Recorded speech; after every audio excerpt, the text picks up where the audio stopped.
Jim, can you still see the screen? Does it come up? Okay. Yes, yes, yeah. So for the 20 or so folks that have already as we open the waiting room, we're just going to wait a few more minutes. We've got a couple hundred people registered today, so we're just going to let that fill up just a few more minutes, probably around 8:03, between 8:03 and 8:05. So get a second cup of coffee or a third cup of coffee, and we'll be with you in just a few.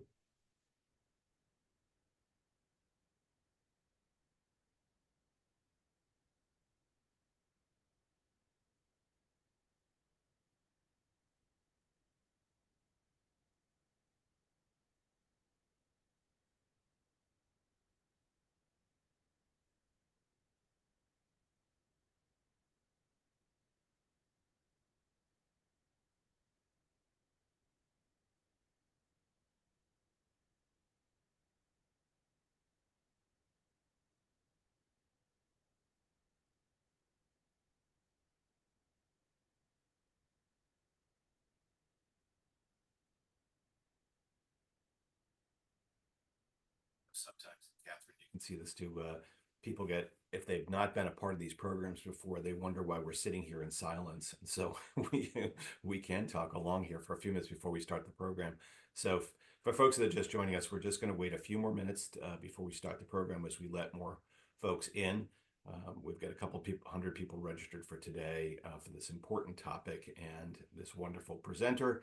And so we're just going to wait a few more minutes before we kick off the program.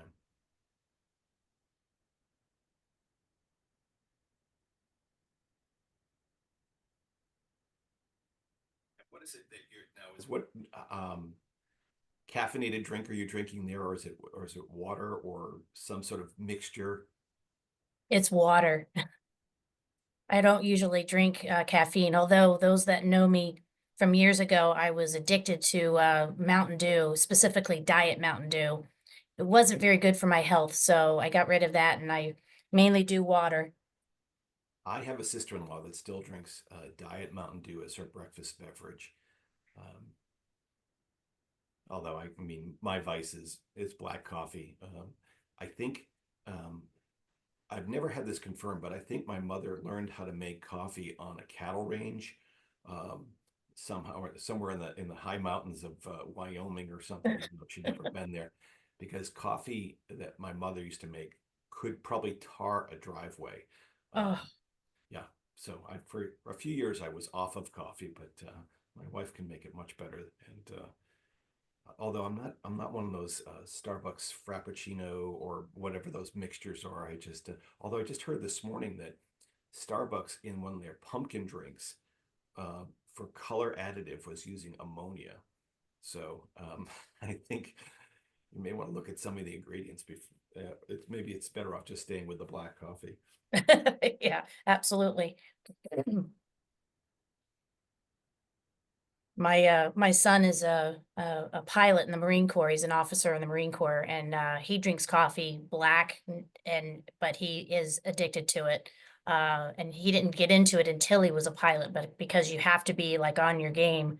But when he has come home, I'm like, just a little bit of milk, cream, and he says, nope, it just ruins the effect. I was a cream and sugar guy for years, and then I went to drop the sugar and just with the cream, and then I dropped the cream, and it's true. It's I'm very impressed. I couldn't do it.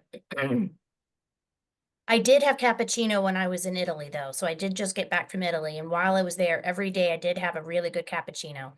I was hyped and jacked for hours after that. So that's the only bad thing about that much caffeine, but it was amazing there. Every place we went, every cappuccino was awesome. Well, it's 8:03, and I think we can start the program now. We've got just close to 100 folks that are in the room, and others will be joining us. And I want to welcome folks. Good morning. It's Wednesday, the 9th of October. Who can believe it? I mean, what happened to the summer? It just sort of flew by, but here we are closing in on Columbus Day weekend. And in fact, as I was getting ready this morning, it was 45 degrees. And I think, oh gosh, I'm not ready for what's next. But what's next is, it's an important topic as we come up on open enrollment and looking to recruit and retain talent. Every employer out there is desperate to find and also retain those important employees. And a big part of that, beyond the paying the wage, is benefits. And so we're thrilled that Catherine Marable could be with us this morning to talk about choosing from an evolving menu of employee benefits and some of the trends and innovations for that modern workplace. But in the meantime, just very quickly, again, my name is Jim Reedy, and I'm with the law firm of Sheehan, Finney, Bass and Green. We are the hosts of this New Hampshire Tech Alliance HR Exchange, monthly meetings, virtual meetings, and we're thrilled you could be with us. Like I said, we've got over a couple hundred people registered today. We advertise through LaborNet and LinkedIn and other social media, and just so thrilled that you folks could be with us. I always do a quick preview of what's next. In the next slide, it shows in November, we've got Liz Bailey talking about conducting effective internal investigation, workplace investigations. And most HR folks have had to do that at one time or another. And there are important things to consider with regard to privilege, preservation of electronic documents, and so on in conducting that prompt and appropriate investigation. December 4th, we flipped it a little bit this year. Usually we're talking about wage and hour issues at the end of the year. We're going to push that to January. So in December, we're talking about an important topic. JP Harris is going to talk about enforcing post-employment restrictive covenants in a digital age. And what are we talking about there? Well, it's beyond what the FTC proposed for a ban on non-competes. It's also non-solicits, non-poaching, non-disclosure, non-interference agreements, but in a digital age. And what does that mean?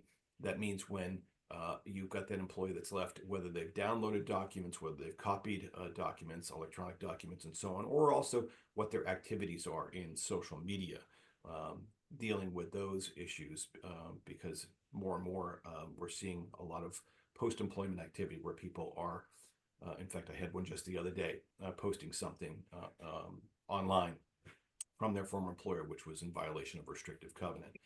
And then in January, we are talking about a look back on the 2024 top wage and hour violations. We sometimes refer to that as the naughty list from the U.S. Department of Labor and the New Hampshire Department of Labor. And it's the top 10 list that we look at. And with that, we also talk about ways in which to avoid being on the naughty list. So that's a preview of what's coming up in the next couple of months through the New Hampshire Tech Alliance HR Exchange. I also, a quick housekeeping issue, that is that HR credits are available for this program, and those will be, you'll see it on the last slides here in Catherine's slide deck, but Liz Tesic from our office will be sending those to folks afterwards, along with a copy of a PDF of this program and a link to the recording. I've got a face for radio, but Catherine is much more presentable, and you get to see her in her glory. So, and those will all be sent to you afterwards. Catherine will also take questions throughout, so you can just post those in the Q&A, and those will be addressed. So it's my pleasure to introduce my friend and a colleague of many years. Catherine is a chief HR officer with CGI Business Solutions, and she's the president of CGI's HR consulting group. She's got over 25 years experience in human resources, and most folks know her through the HR chapters, through SHRM. She's very active with SHRM in the MAC group with regard to the 11 states in the Northeast and beyond with regard to membership. If you've attended a SHRM national conference, Catherine and I missed each other this year.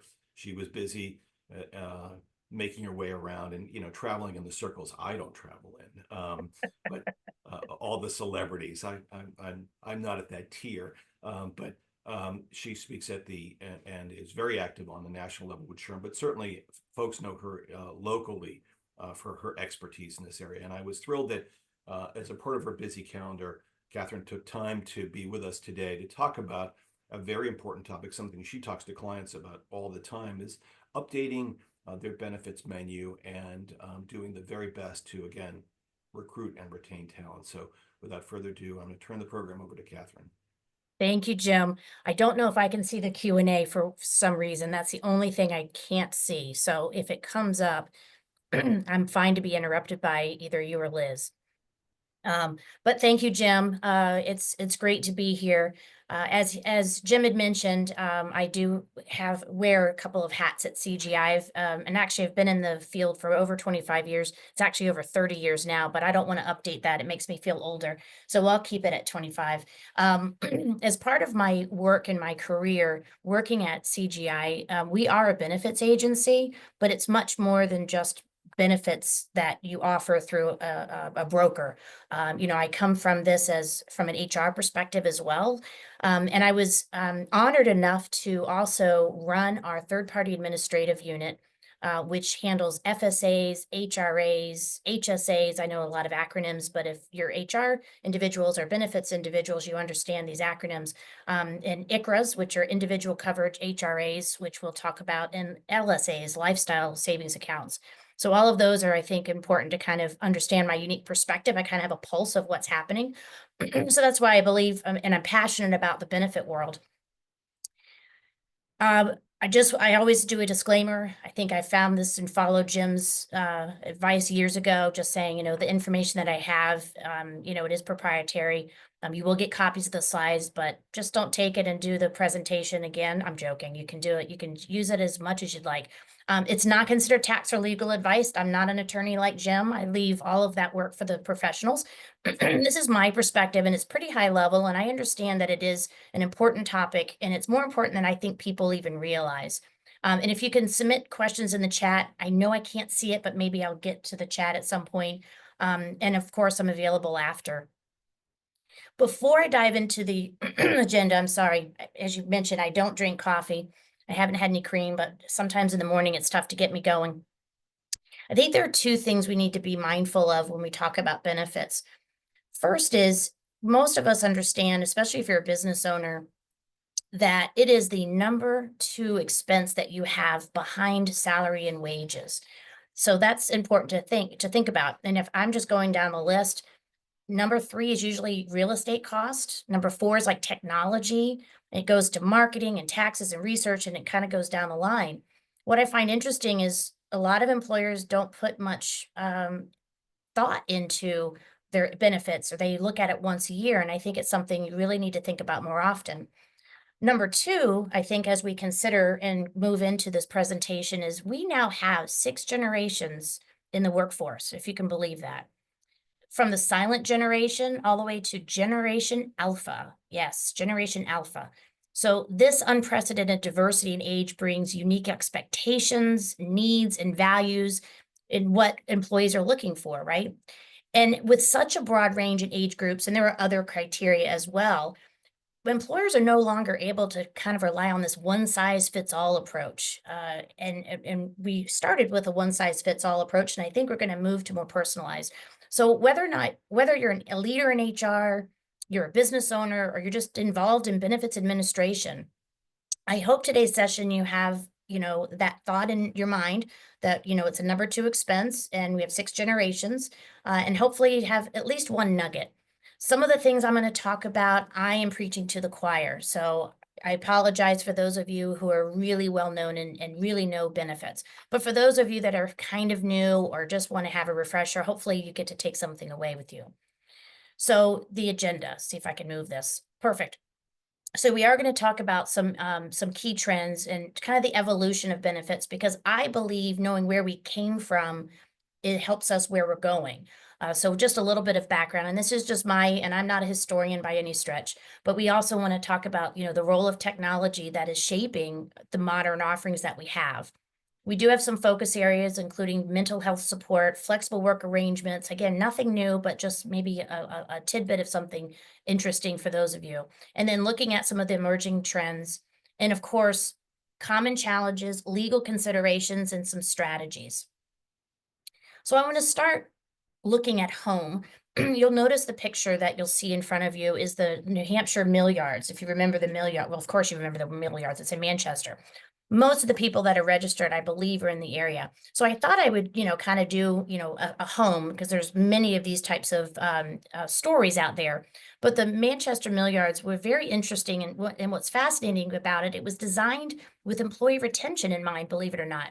The mill owners understood that to keep their workforce productive, they needed to address more than wages, which is interesting. That's what we're doing now. So they did create a very comprehensive like ecosystem for the workers. They had food, housing, childcare, clinics, even things like parks and libraries. So it was, they wanted to make sure that the employees were healthy and safe. Now, they weren't the only ones of their time, and I always have a copy of those that were doing this at the time. So that was in the 1860s. But you may have heard of the Pullman Company. They did something very similar, very paternalistic. It didn't end well, but it was very paternalistic. The Hershey Company, Hershey, Pennsylvania, they did something very similar. That's the chocolate company. The Lowell Mills, very similar. So it's Eastman Kodak, if you remember them, that's kind of dating us a little bit, and that was in Rochester. But those are the types of companies that had a very similar thought process as to the mills. Now, the mills did go through some issues over time, and you can go to the museum there to learn a little bit more. But I think what is important is there was a transition from the basic health and retirement plans to more of a comprehensive wellness and flexible work options. The key drivers of these changes, and we'll go into them a little bit in detail, are like the diversity of your workforce. When we talk about SHRM, I know that Jim said that heavily involved with SHRM, absolutely am. SHRM is all about the work, the worker, and the workplace. So we're thinking about all three of those things. And so, the workforce diversity is definitely changing, especially with those six today, the six generations that are in that workforce. Advancements in technology, and I'm not just talking about AI, although I will. Remember the internet. I was at a time before the internet, and then the internet came, and how that changed our lives dramatically. Shifting employee expectations, and I don't mean just generations, there's more to that.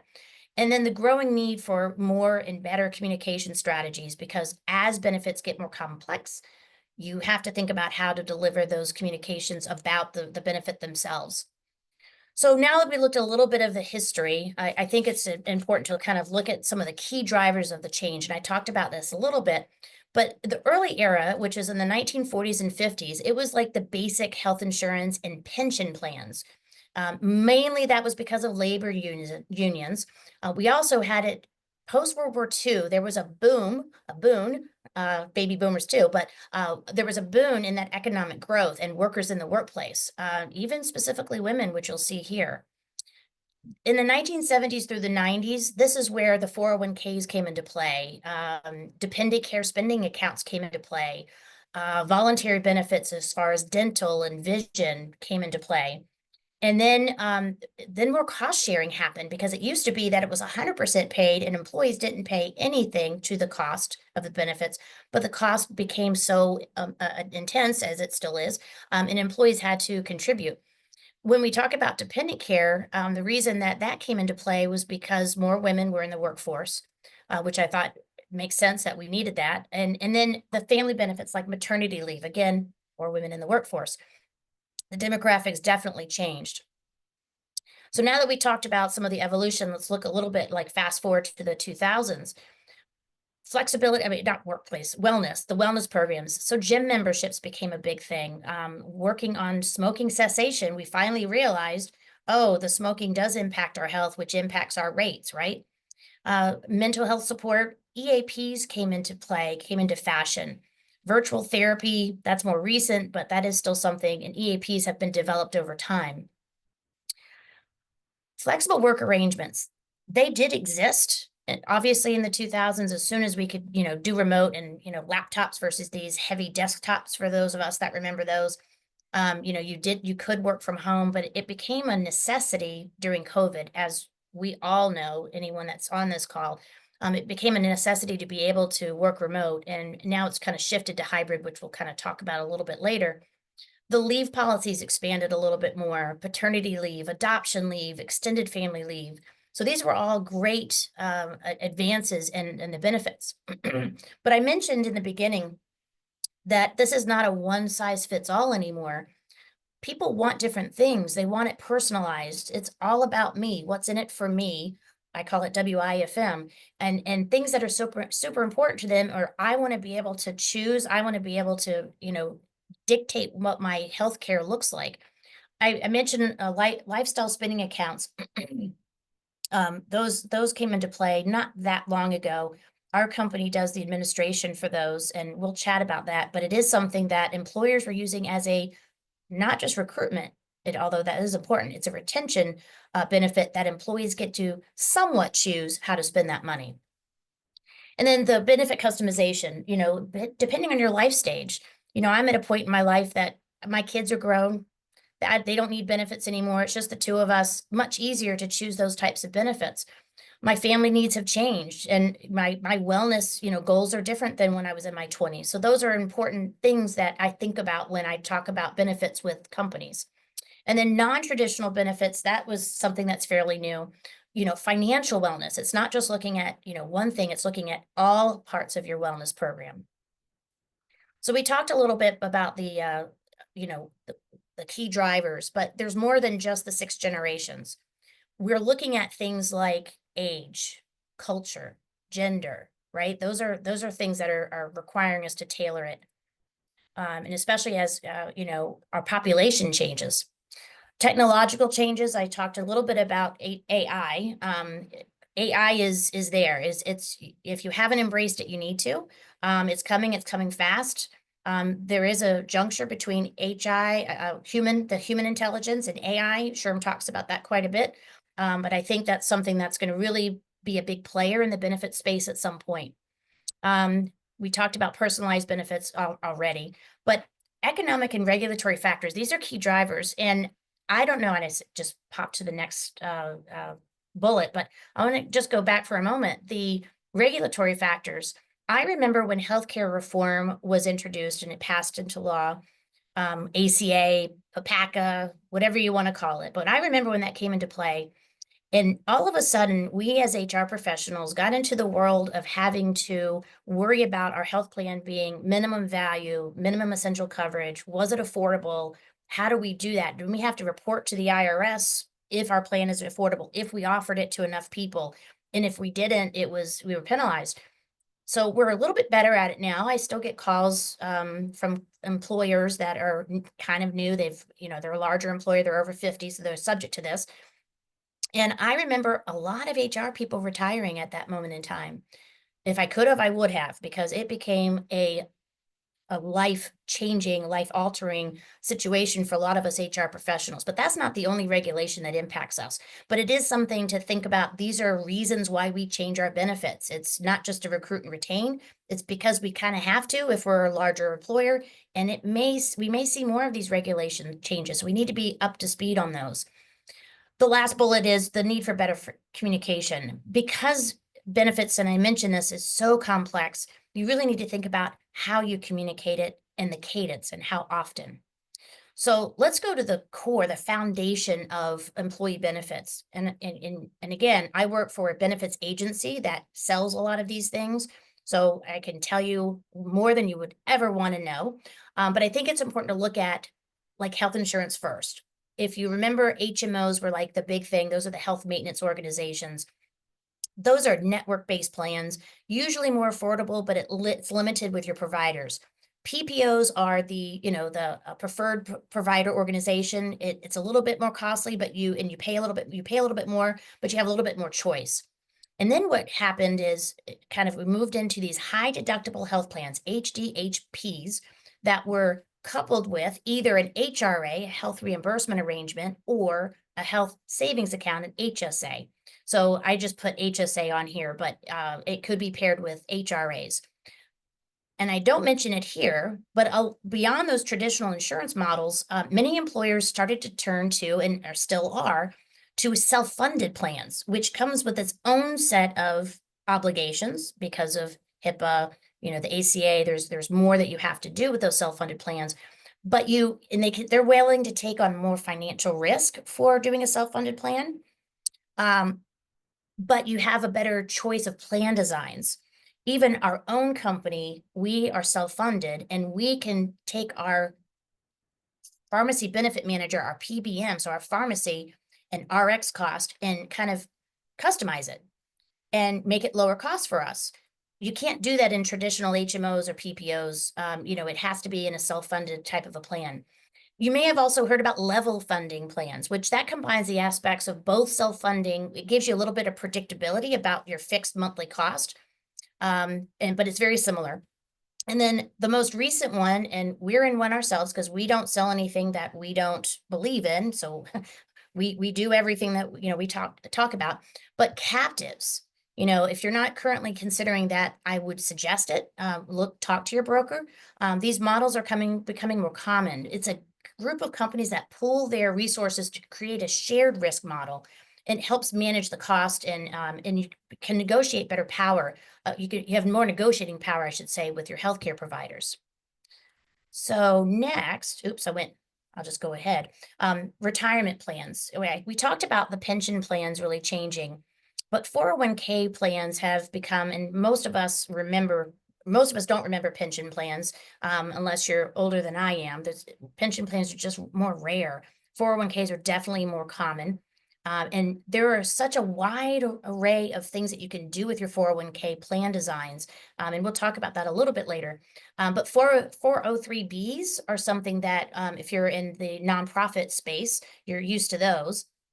And then if you happen to hear in the beginning, my son is a pilot in the Marine Corps, and he has a thrift savings plan, which is very similar to 401ks, but those are relegated to federal workers and military. But it's very similar, and they have to worry about recruitment too. I guess the Marine Corps doesn't have as much of a recruitment problem as the other forces. And again, that's a proud mom moment. But anyway, the thrift savings plans are something that they needed to recruit, and it is important to have save for your retirement.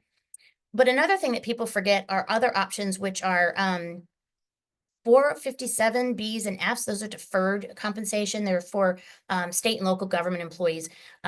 They do have some options, but there are other options out there for retirement, for deferred plans. And then finally, paid time off. That's not just vacation time. We think of that, with sick time, holiday pay. There's more, and we'll talk about other types of paid time off down the road. So we covered the core benefits, but as the workforce evolves, so too must be our benefits. We need to start thinking about, what else do people want? And we did talk about EAPs, but fitness programs. So it's not just your mental health, it's your physical health. Flexible work options. I mentioned that we kind of had to do it during COVID. We had to kind of work remote. Not everybody. There were some essential workers that had to come in every day. I find it interesting about how we've changed our view of where we work. I know so many people that decided to just up and move elsewhere. If they're in front of a computer, you would never know where they are. So I find that interesting.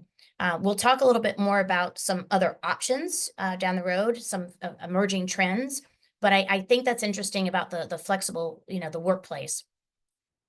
I talked about financial, wellness, but there's not just 401ks, there's student loan assistance.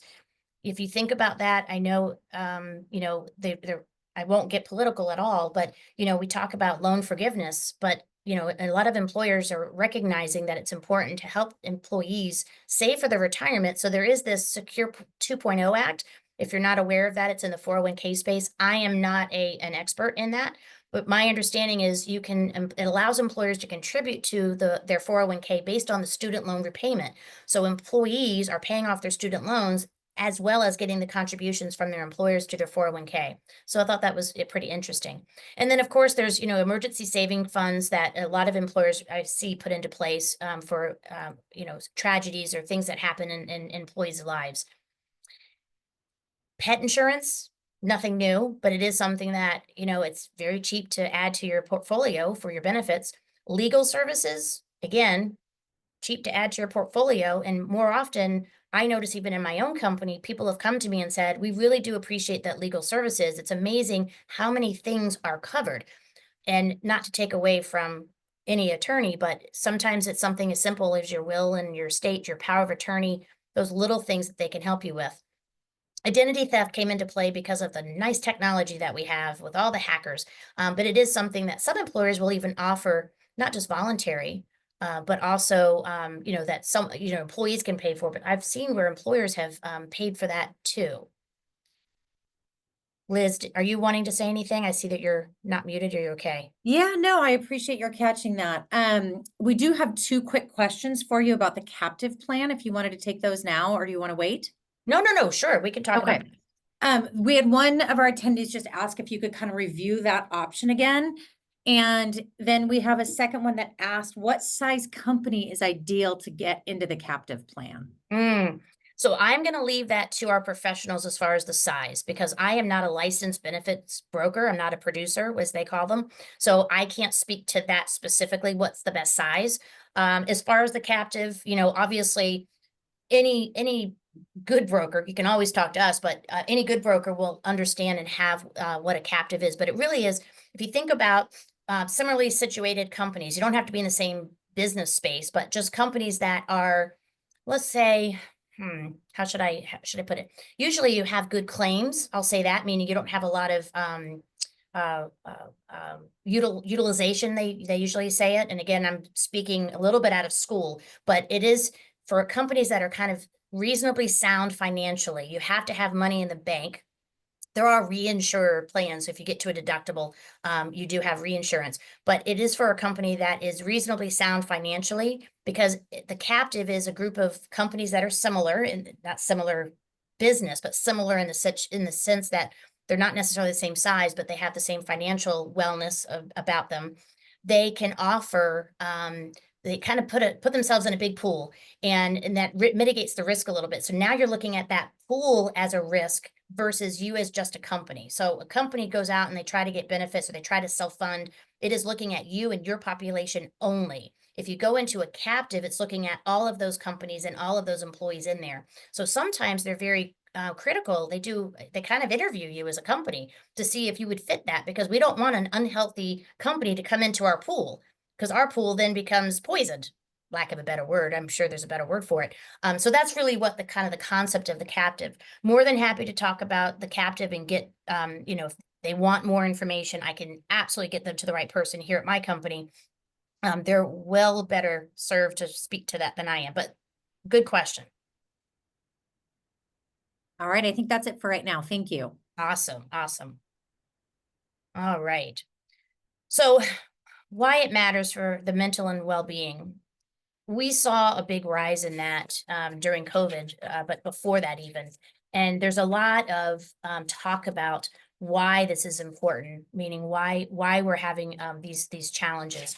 One of the things I think about too is it's now becoming more acceptable to say that I'm not doing well.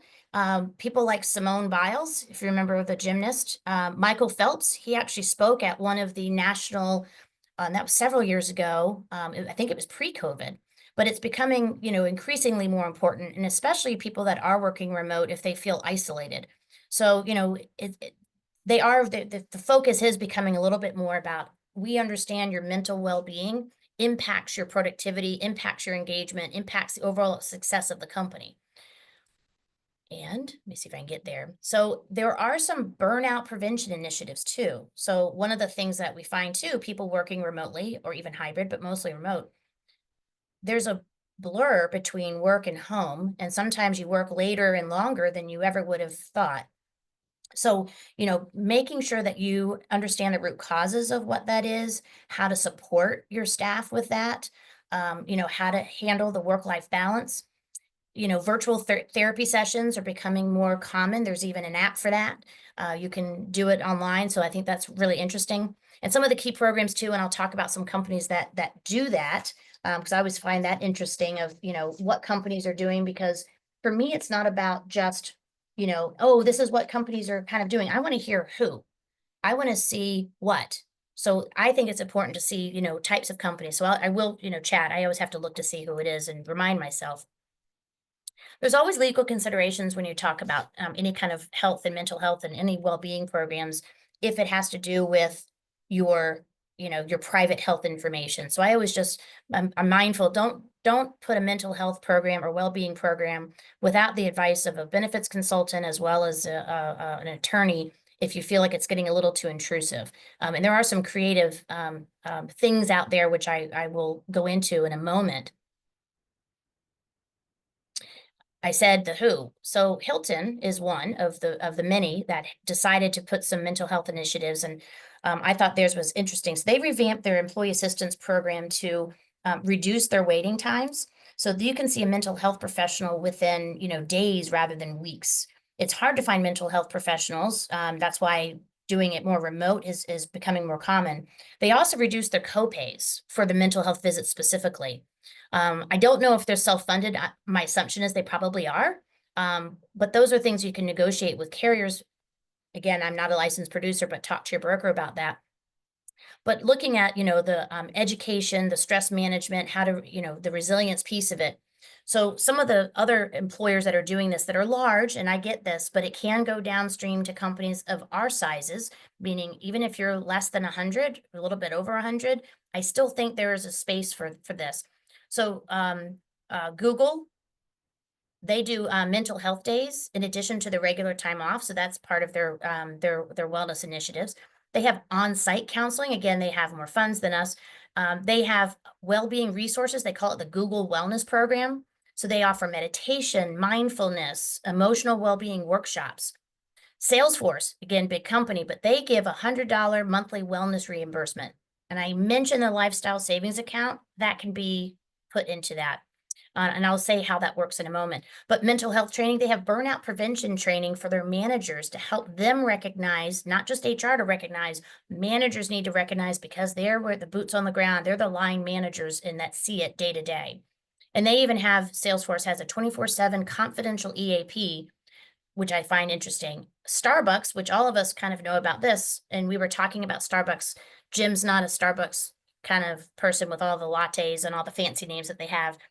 So I thought that was hysterical. We're talking about Starbucks. They do 20 free therapy sessions. Again, they may be self-funded. Oh no, they say they have a mental health provider, Lyra Health. Never heard of them, but they allow it for full-time and part-time. So that's something to think about. Is don't forget your part-time staff. Don't forget your your per diems, those that are not full-time. And then I already talked about Hilton. So that's just a few of those companies. I do think I didn't find smaller companies because those are harder to research. But those were just a few that I found, where the rubber meets the road, they actually are revamping and taking these initiatives seriously.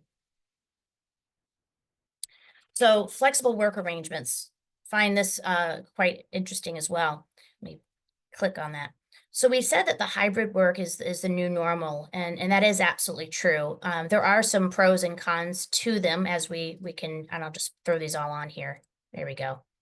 It is the new normal, but there is a trend now coming into play. So I said hybrid is the new normal. However, caveat to that, you probably heard it in the news, Amazon, UPS, Boeing, they want people back in the office.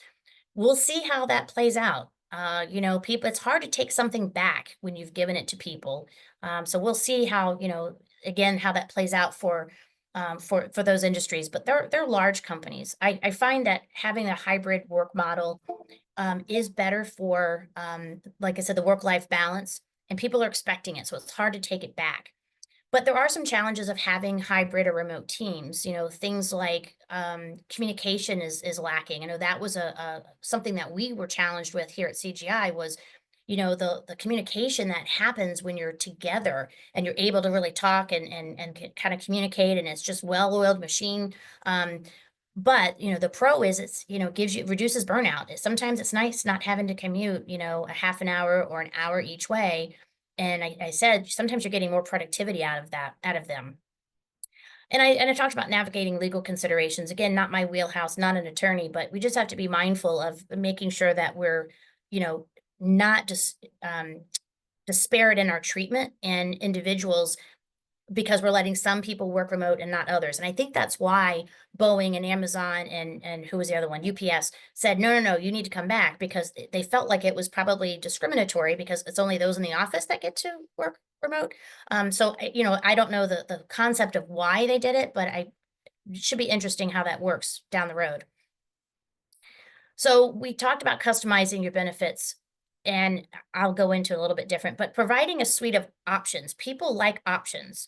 You know, I always think about, you know, a buffet. It's nice to have a buffet of things that I can choose. The more you offer, and again, it has to be meaningful, but the more you offer, I think is better off for those that are different parts of their life. The flexible spending accounts, that was something that this is not new. You know, I know there's one for the dependent care we talked about, and then the traditional FSA. It allows people to choose to spend their money on medical expenses as they desire and in a pre-tax way. The lifestyle, now I'm talking about the lifestyle spending account. This is gaining traction. It's not necessarily brokers offering this. This is something that third-party administrators will offer. It's a post-tax benefit, but when I talked about one of the companies that gives like $100 gym membership, you can use it on a card, a debit card. Debit cards are now smart. I call them smart. Let's just call them smart. There's a thing called a merchant category code on debit cards, and that's how it knows where you can spend it. So companies are saying, listen, I want to give gym membership and I'll put $100 on this card. And due to that membership category code, they can only go to gym members, gyms to use that money. You could use it for food. Employers were doing that at one point, and we're seeing more of that happening, where you can put money on this card and say where you want people to use it. So it can be on a variety of things. It could be anything, but it is post-tax. So it is taxable to employees, but it's a way to sort of manage the money that you're wanting to give to employees. Again, it is taxable, but it's pointed, it's directed versus it just being for anything. Because if you give someone $100, they're usually just going to pay a bill that they have. But if you put $100 on a lifestyle savings account and it's only for certain things, they will do the gym membership if that's what's there. So, you know, that's kind of the intent of that. Any questions on lifestyle savings accounts, lifestyle spending accounts? I kept saying savings like it's an LSA, but if there is, I'm sure Liz, I'll look for Liz's microphone to go mute. I was going to say the little red thingy, but I'm a little bit more sophisticated than that. So some of the challenges are the equity in that. We talked about that. So we do need to make sure that we're not, you know, avoiding the perception of bias. Things like if there are no gyms in a neighborhood, do you offer gym memberships on your LSAs? Or, you know, those are things that I kind of think about is, you know, you want to avoid the perception of some of that bias that can occur.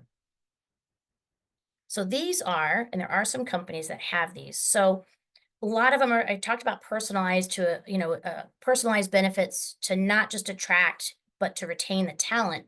There are some, the wellness program that I've mentioned, Google has one, Salesforce, I mentioned to it. So they do have those reimbursement programs, family leave programs and the like. I'm fast forwarding a little bit because I want to make sure we have enough time. I think I'm good on time, Liz, am I? You are great on time. And we do have one quick question about LSA contributions, if you've got a second. Yep. All right. Are the contributions just from the employer or the employee as well? Employer. All right. Employer funded. That's a good question. They're very interesting. And like I said, if you talk to your third-party administrator, ones that do an FSA, HRA, HSAs, because the other question is, can it be put on the same card as your FSA? The answer is usually yes, but you want to talk to your benefits administrator on that. Again, the cards are getting more smart as we speak because of those codes. So employers can direct and choose where they want that to go. But great question. And I'll go back. And I mentioned, okay, monthly allowances. I passed over this, but since I have time, monthly allowances for personal wellness and work from home setup. So they'll put that into place. Shopify, if you've heard of Shopify, they do that. And then the third one is the family leave programs. A good example of that one is Johnson & Johnson.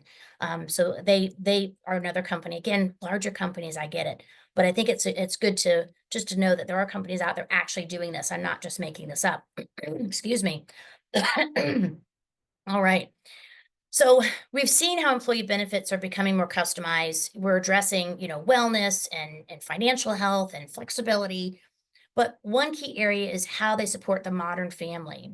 So there's an increased goal, increased focus, I should say, on family building and how do we help them?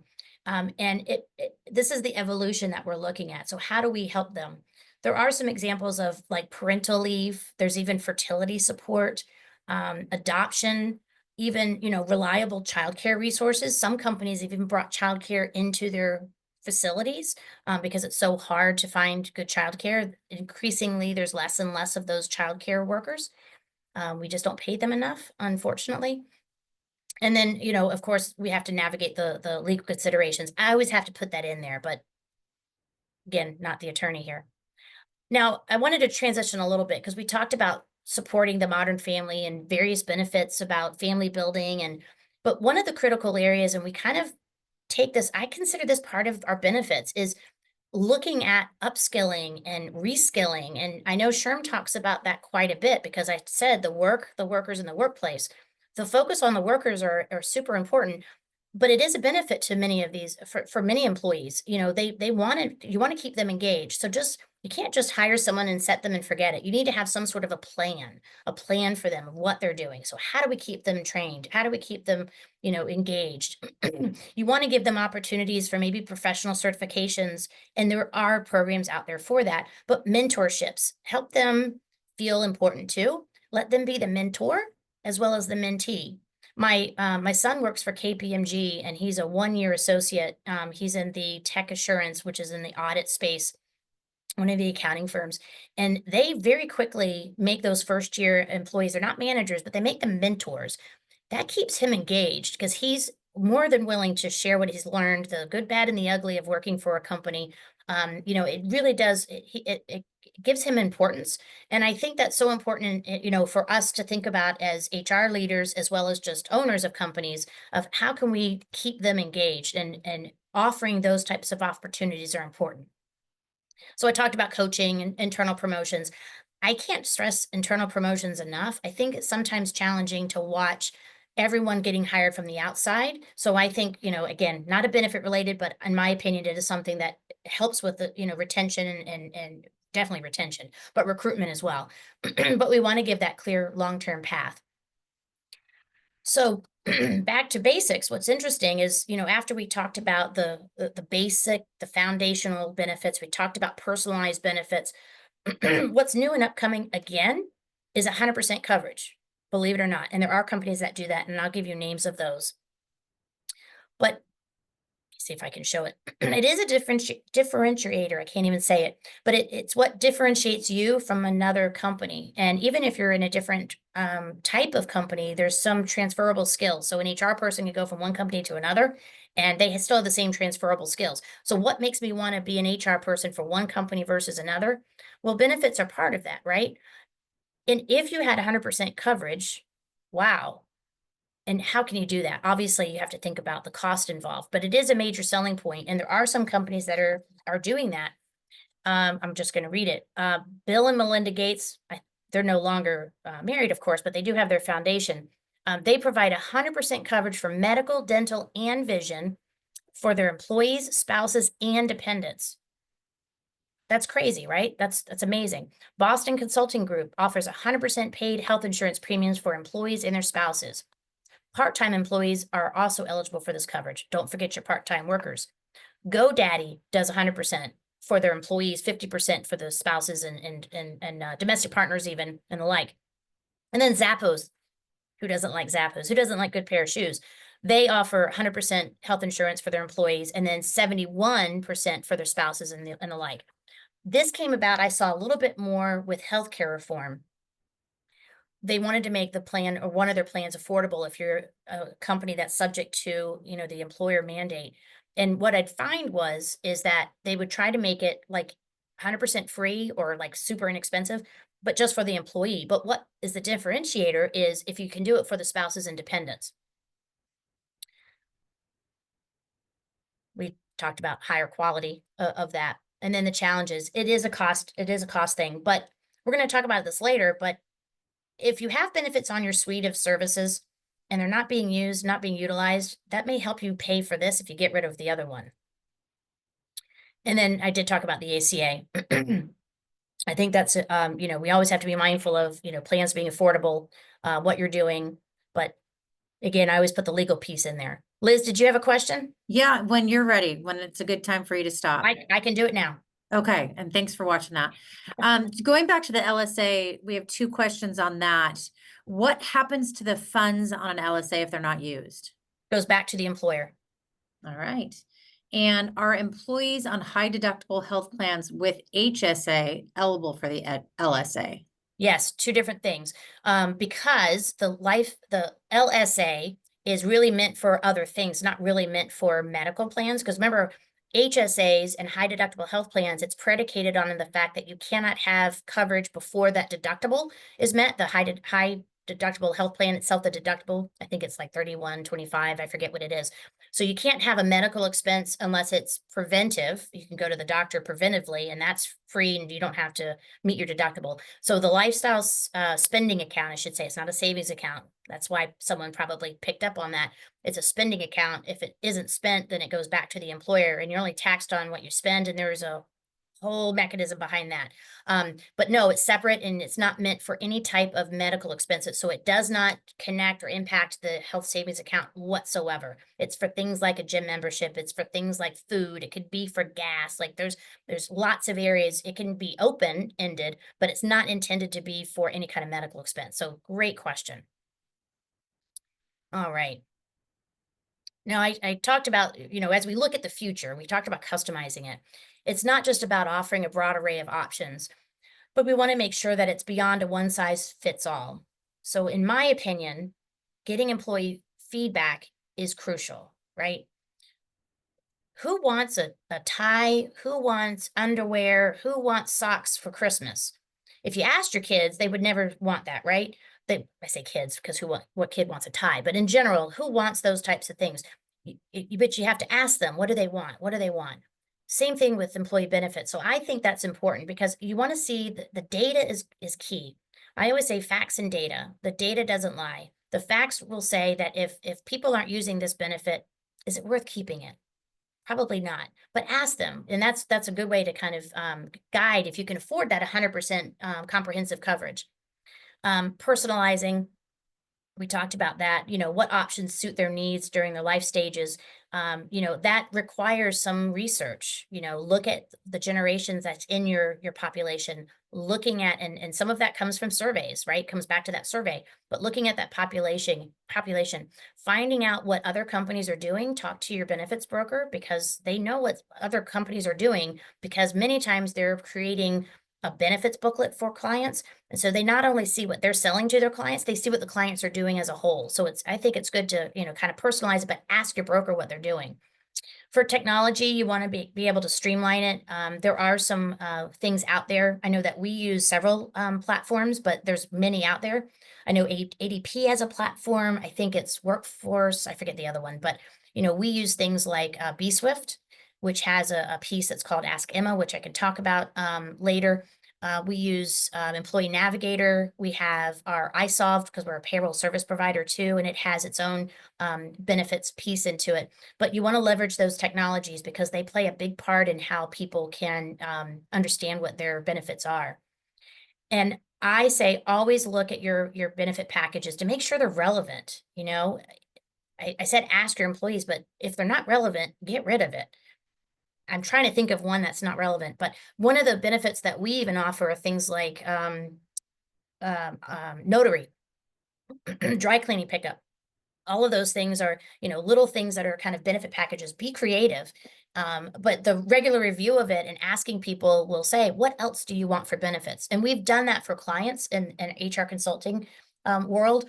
We'll tell our employer groups, we'll say, listen, why don't we do a survey to see what they want? And if there's anything, if it's reasonable. Now, again, we're going to recognize that we can't do everything.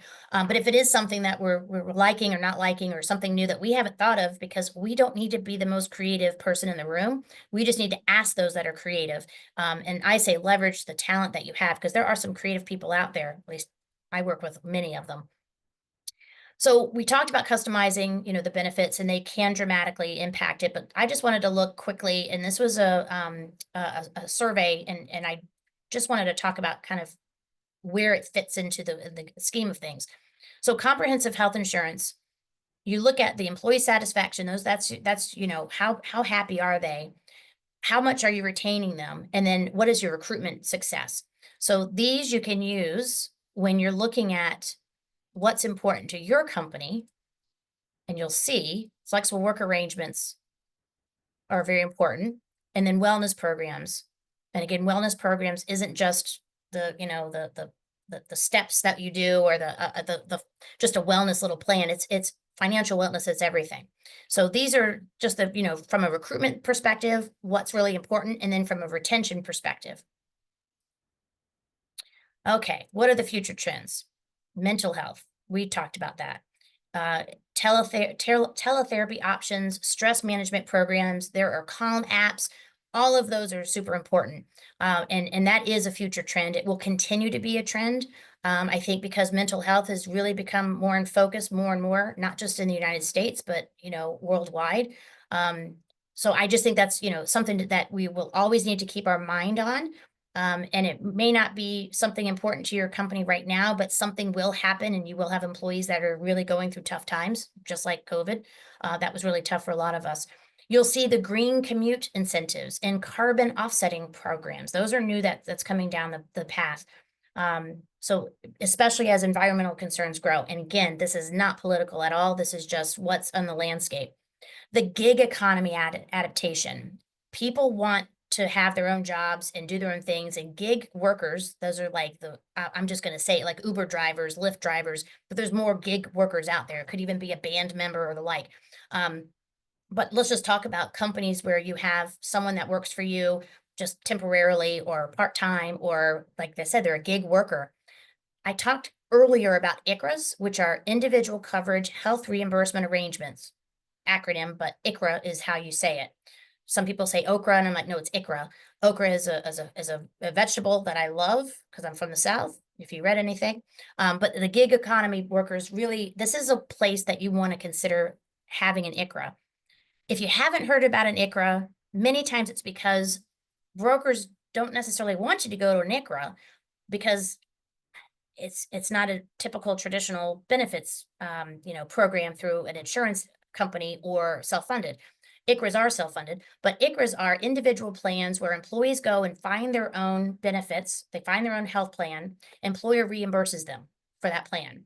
It then becomes pretty portable, right? If you stay within that region, if you stay within like the state, because it's still state regulated. So you can't work with them if they're moving, you know, over state lines, unless it's, you know, a bigger company. But gig economy workers, they're the ones that would like ICHRAs. Now, ICHRAs can be used for, you know, an entire company, but it can also be just classed out. So I think that that's a future trend. We're seeing it right now at our company because not only are we a broker, we have a third-party administrative unit. So we can administer both. So, you know, if you're looking at cost savings, talk to your broker about an ICHRA. They can even work with another TPA to figure out how the ICHRA would work for them.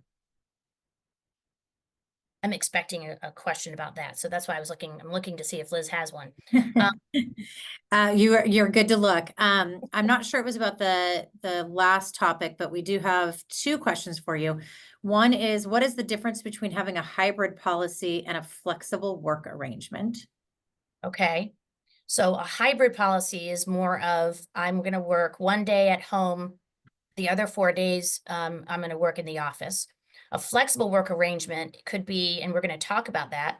That could be, I only work, you know, 10 to 5 versus 9 to 4 or something like that. So that's more flexible.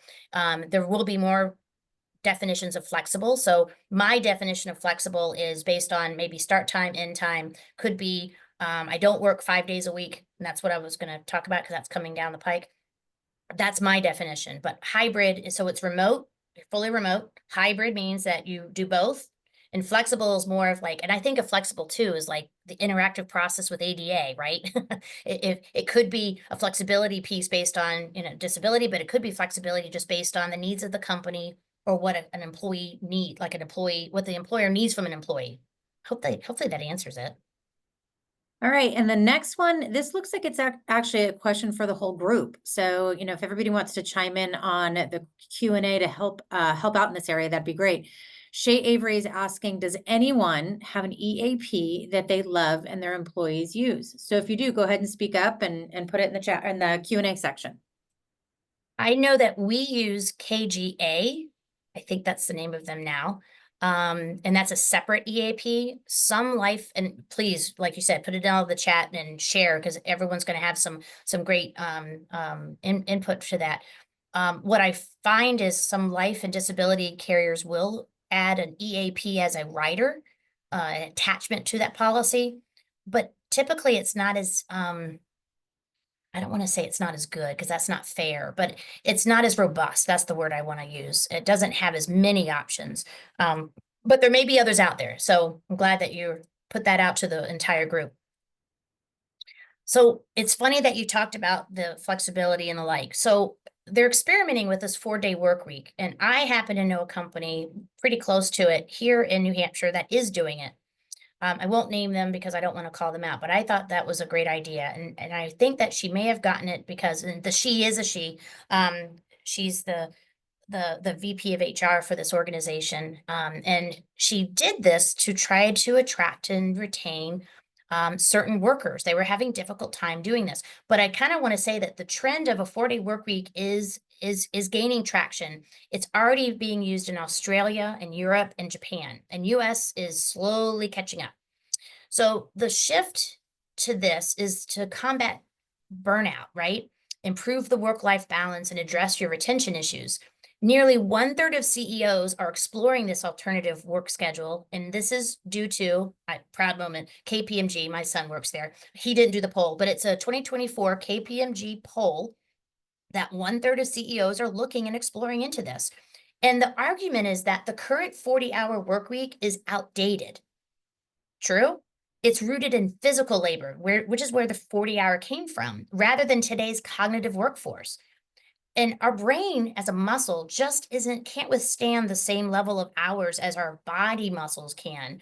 And which is so true. And there's a company called the 4-day week global, and they use, and I'm having to read this, it's 180-100 principle. What it says, it's 100% pay for 80% of the time that a worker's working while maintaining 100% output. So it's looking at focusing on outcomes rather than time spent working. That kind of sounds familiar with exempt employees, if you think of it that way, but it works for non-exempt as well. So this reduced work week thing, I see this as coming down the pike. And as a smaller organization, if you are one, even larger ones, think about it, because it's going to start, the traction will start happening, and you're going to start seeing more and more employers that you're competing with for talent. Think about those things. And I know you're going to go, oh, we can't do that. Why can't you? You know, there's no, if the other companies are able to do this, there's a way. If there's a will, there's a way. Family support beyond maternity leave, that's coming down. That's redefining it too. Adoption assistance, caring for elderly, especially when we're the in-between age. We have children we're still taking care of, and we have our adult parents that we're taking care of. So that expanded leave, you're going to see that more and more happening. And enhance the DE&I benefits, gender neutral parental leave. I think most employers are doing that already. I just think it's worth mentioning that, we want to address the DE&I, and how we can help that diverse workforce that we currently have. So we've discussed, how benefits are evolving to support work-life balance. And I know that I've seen this in law firms, because we do represent a couple of law firms from our agency perspective. And, sabbaticals are kind of a thing that's kind of happening. It can be done in different ways, but companies are doing it to extend time off while keeping their job. The person keeps their job. So it's not FMLA. It's not a leave of absence. It's literally a wellness sabbatical. And I'm assuming law firms do it because they just work them to death. Jim, if he's on the call, he's probably saying, and these sabbaticals are intended to kind of refresh you so that you can come back clean and you're not losing your mind. Helps with wellness, I'm assuming. So what companies are doing that? I'm reading this though. Salesforce, they provide a paid sabbatical for up to 6 weeks of paid time off. People can do it for whatever reason. Adobe, they have paid sabbaticals ranging from 4 to 6 weeks paid. Deloitte, big company, they do a 1-month unpaid sabbatical. So that's not a lift. A 3 to 6 month sabbatical if you're focusing on career development. So that's pretty interesting. And then Patagonia, you know, those great jackets that they have, they allow of 2 months of paid leave if you want to volunteer with an environmental organization of your choice. So not just to refresh and relax, but a mission. So I thought that was, you know, kind of interesting to see what, you know, companies are doing as far as sabbaticals. Now, this is fairly new to me, is the on-demand pay. So McDonald's apparently is doing this, and I haven't confirmed it, but my understanding is McDonald's is doing it and Walmart is doing this. And what this is they are, when employees work that day, they can actually get those wages that day. Like they work that day, they get their wages. They usually put it on a card from what I understand. So on-demand pay helps them at the moment in time. So that's gaining a little bit of traction. I think from an HR standpoint, I don't do payroll for my company, but I can appreciate this. That would be a challenge to do, but it is something to be mindful of. Because it could be something that your employee population would need, especially the hourly employees that, you know, need the money now. So we looked at the kind of innovative ways. We talked about, you know, HR platforms and the like. You know, there are some companies, some tools, and I wanted to mention them. And they're not mine, so I can say this. Workday is one, ADP, Bamboo HR, and I talked about bswift that we offer, iSolve, which we're a reseller of. They do have that personalized benefits management. They can customize it. AI prediction. There are 2 tools right now. There's one called Spoken, SPOKN. It offers personalized mental health support, and it is AI powered. Grokker, GROKKER, it uses AI to recommend and tailor wellness programs.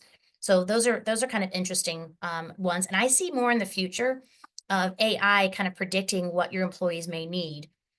And I mentioned this before, it's facts and data for me. It's data-driven customization. Don't just put a benefit out there if you haven't seen the utilization. You know, don't just say, I think it's a great idea, or don't let the owner of the company say, I think this is a great idea. Really spend some time, look at the analytics and see if it's even worthwhile having. I mentioned communication strategies. There's so many different options with communication strategies.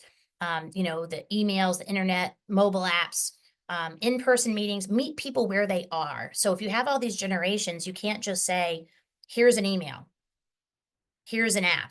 Some people don't know how to use apps, and that's not just an age thing. It could just be that's just not their brain just doesn't work that way. They want to hear it from you. They want to ask questions.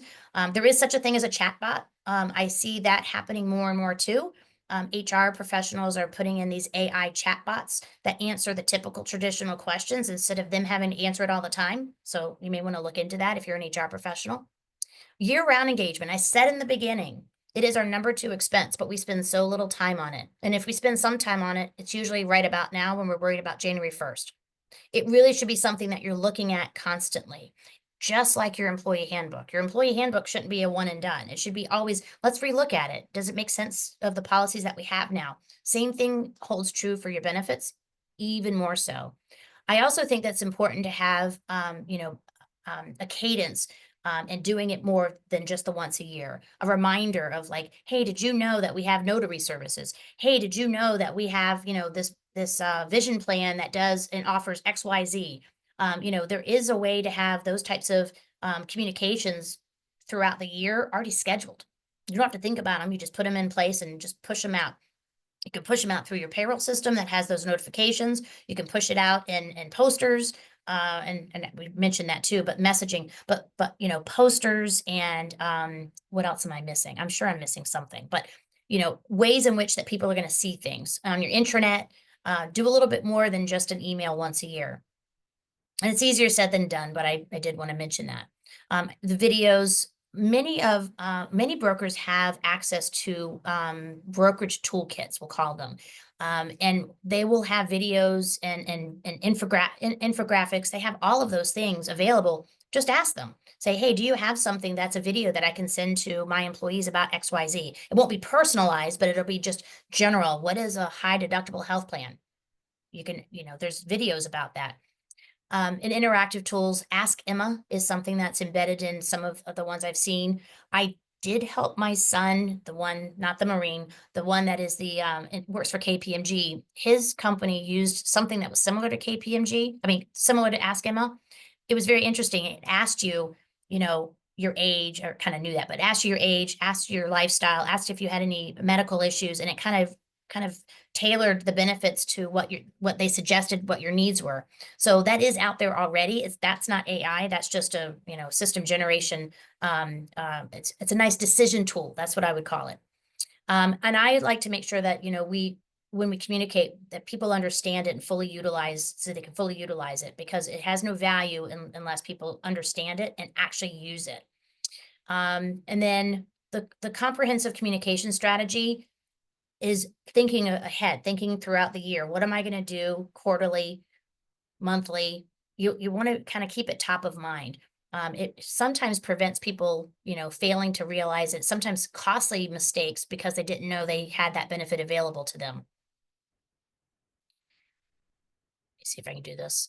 This makes total sense. I just have to say it, but benefits should be equitable regardless of, you know, what they do. I talked about, you know, flexible time, but not offering it to everybody.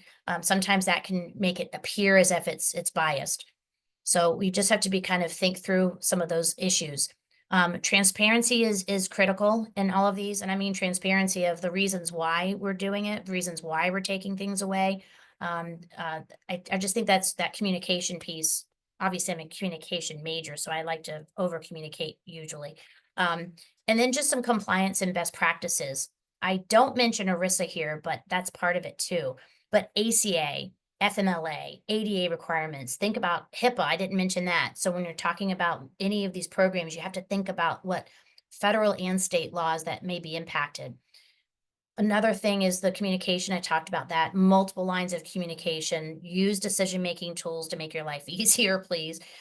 Cost manages. Analyze the ROI, return on investment. It is a big investment. I talked about that in the beginning. It's number 2. And you do want to negotiate with your providers. I don't just mean medical plan. I'm talking any of the benefits that you offer. You know, what can you negotiate? What is the best pricing? Hence why the captive for the medical plan, because you get a little bit of better pricing. Inclusive design, we already talked about that a little bit. Make sure that, you know, you're thinking about your life cycle of your employees. And if your life cycle of your employees, if you have a certain generation that you just have a couple of generations, and if they're aging, obviously we're all aging, what do they care about? What do they want? So we want to make sure that we're including that in the different stages of their lives. I forgot to mention one thing, and I think it's important to state, and it's kind of the regulation piece. Some people will say pay in lieu of. Can I do a pay in lieu of or an opt-out benefit? Be careful with that. There are some issues with that. There's a taxability component. It needs to be a part of a 125, a pre-tax plan. It's called a cash out option.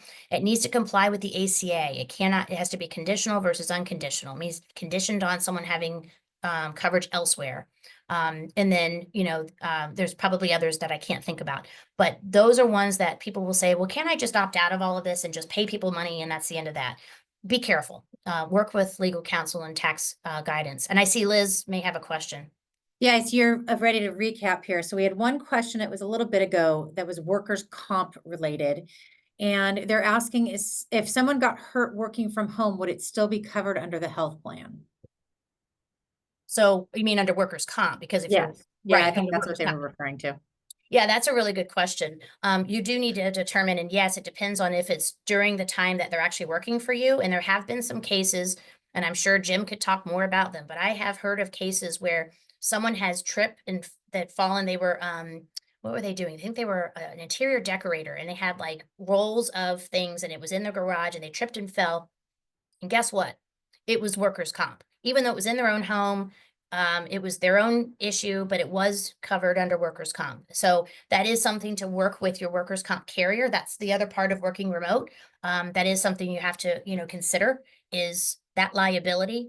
There also is, when you talk about working remote, the con that we want to say too is privacy. If you're working in a position, let's say doing claims administration, like our TPA does, and I'm pointing because they're outside over there. If you're doing that and your computer is on and you walk away and you have a friend or a family member walk by and see something, that could be a HIPAA violation. And there are other privacy laws that I'm sure I'm not even, touching. That is something you need to be mindful of. So it's not just workers' comp that we worry about as a con instead of a pro, a con for working at home. But that's a great question. And like I say, if you have remote workers or hybrid workers, you want to make sure that your work comp carrier is aware that you have these individuals, my opinion. And what can they do and what can they recommend you do to mitigate some of those issues? So great question. So final, recap and kind of takeaway. The landscape is constantly evolving. You just can't set it and forget it. You do need to think about this. It should be top of mind considering the expense that it is. Stay ahead of the trend, do research. If you're not a member of SHRM, I would say be a member of SHRM because they have a lot of these things out there of like what other employers are doing, small and large. And it's a great way to stay competitive. Because that's what we're all trying to do, right? Invest in that well-being. It may not be important to you now, but it will be at some point. And it's not just a nice to have, it's a need to have at this juncture. It's just people are more open to talking about their mental health. So I think it's important that we have something in place. And then personalized benefits, that comes through asking, polling, surveying, asking your broker, what are other people doing? I think those are kind of the big ones. I want to thank you.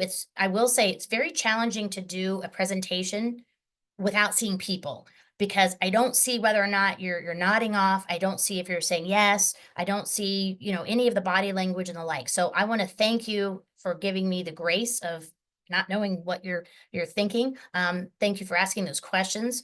And my contact information will be there. But of course, the most important part for those of you who have your certification, your SHRM CP or SHRM SCP, these recertification credits are so important, right? Because we never want to take that test again.